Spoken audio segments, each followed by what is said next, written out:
जब हम भगवान देवाधिदेव महादेव को जल चढ़ाते हैं, उसके 5 अलग अलग तरीके हैं। बहुत सावधानी से सुनना कथा, आपकी और हमारी जिंदगी की सार्थकता को सिद्ध करने वाली कथा।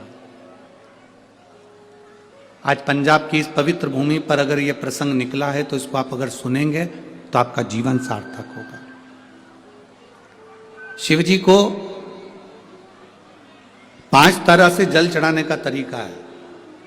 जैसे पंचामृत होता है, दूध, दही, शहद, घी, शक्कर, ये सब पंचामृत के अंतर्गत आते हैं, उसी तरह शंकर जी को 5 तरह से जल चढ़ाने का क्रम वर्णित किया गया। अब उसको समझेंगे, बहुत सावधानी से समझिएगा। पहला, जल लेकर आए, सीधे डायरेक्ट शंकर भगवान के शिवलिंग पर चढ़ा दिया। यह प्रथम जल का चढ़ाने का तरीका।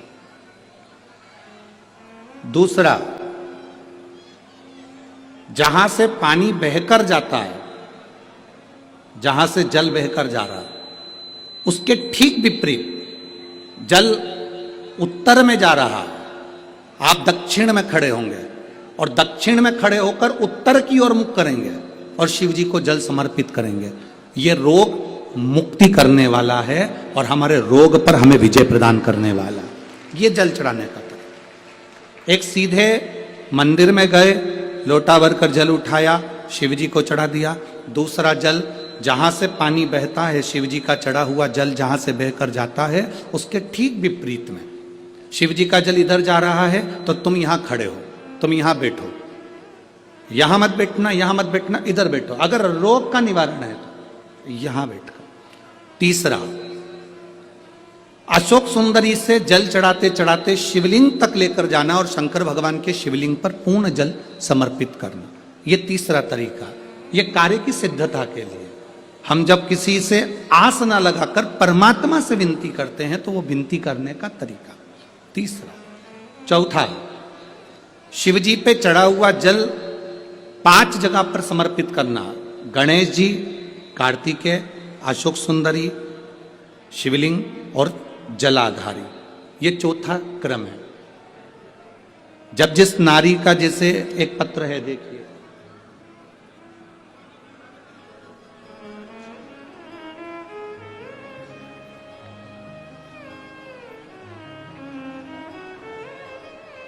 मेरा नाम मोनिका है, मेरे पति का नाम संजय सिंह है।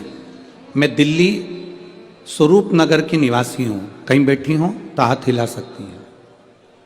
अगर कहीं बैठी हो तो हाथ हिला सकती हैं। मेरा नाम मोनिका है, मेरे पति का नाम संजय सिंह है। मैं दिल्ली स्वरूप नगर की निवासी हूँ। मेरा फ़ोन नंबर ये है। कहीं बैठी हैं? अच्छा, सीढ़ी पर है। ठीक है, आप हाथ हिला दीजिए। श्री शिवाय नमस्तुभ्यम। ठीक है, कैमरे वालों को दिख गया है ना? ठीक है। भोले बाबा की कृपा का मैं क्या वर्णन करूं गुरुदेव। आप जो जल चढ़ाने का तरीका वर्णित करते हो, अगर उसको नियम से धारण करने वाला व्यक्ति होता है तो बाबा सुनता जरूर है। गुरुदेव, 2013 में मेरी शादी हुई, मुझे संतान का सुख नहीं हुआ। 10 साल हो गए, औलाद नहीं हुई। दिल्ली का एक एक हॉस्पिटल जिसको हम दिखा सकते थे, अच्छे से अच्छा डॉक्टर जिससे हम जांच करा सकते थे, उसके अनुसार हमारे को संतान का सुख नहीं था। आयुर्वेदिक डॉक्टर, अंग्रेजी दवाई, होम्योपैथिक सब कराई, IVF भी कराया तो भी संतान का सुख नहीं आया। आखिरी में डॉक्टर ने कह दिया, इधर उधर मत भटको, तुम्हें संतान नहीं होगी। जिसने जहां कहा हम वहां पर भी गए, गोदी भरवाई, झोली भरवाई, पर संतान नहीं आई। गुरुदेव, मेरे बाबा की कृपा किसको कहते हैं? आपने बेलपत्री के वृक्ष के नीचे जल चढ़ाना, उसमें से जल बचाकर शिव जी को समर्पित करना, सफेद आंकड़े की जड़ का प्रयोग करना, ये बताया था। और मेरे बाबा की कृपा से मेरा गर्भ ठेरा। मेरे बाबा ने मुझे आज 10 साल के बाद औलाद दी है। मैं उसको यहाँ प्रणाम कराने के लिए लेकर आई हूँ, उसको नमन कराने के लिए लाई। बच्चा लाए हैं क्या साथ में? बाबू को लाए हैं क्या? नहीं लाए? ठीक है। मैं प्रणाम करने के लिए लाई हूं। गुरुदेव बाबा बाबा बैठिए बहन। शिव तत्व है, एक जल चढ़ाने का तरीका। शिव जी को हम जो जल चढ़ाते हैं उसका एक तरीका भी हमारी जिंदगी में अगर हमने उसको स्मरण में रख लिया तो हमारी कार्य की सिद्धता को सिद्ध कर देता, हमें सफलता की ओर लेकर चले जाता है। सीधे जल चढ़ाना, दक्षिण में बैठकर उत्तर की ओर मुख कर कर जल चढ़ाना, अशोक सुंदरी से लेकर शिवलिंग तक जल चढ़ाना, 5 स्थान पर गणेश, कार्तिकेय, अशोक सुंदरी, जलाधारी, शिवलिंग पर जल चढ़ाना 5 स्थान पर, ये चौथे नंबर का। और 5वां जल समर्पित करना,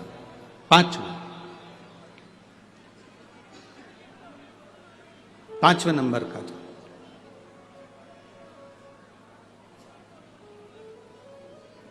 शिव जी को 5म नंबर का जो जल आता है, जो जलाधारी है, ऊपर जिसमें पानी भरा रहता है और नीचे एक एक बूंद टपकता रहता है, जलाधारी में जल समर्पित कर कर उसी जल को बचाकर अशोक सुंदरी वाली जगह पर थोड़ा सा चढ़ाकर उसी में से जल शिवलिंग पर जब हम समर्पित करते हैं तो हम जिस कार्य के लिए जा रहे हैं वो कार्य सफल होता ही है।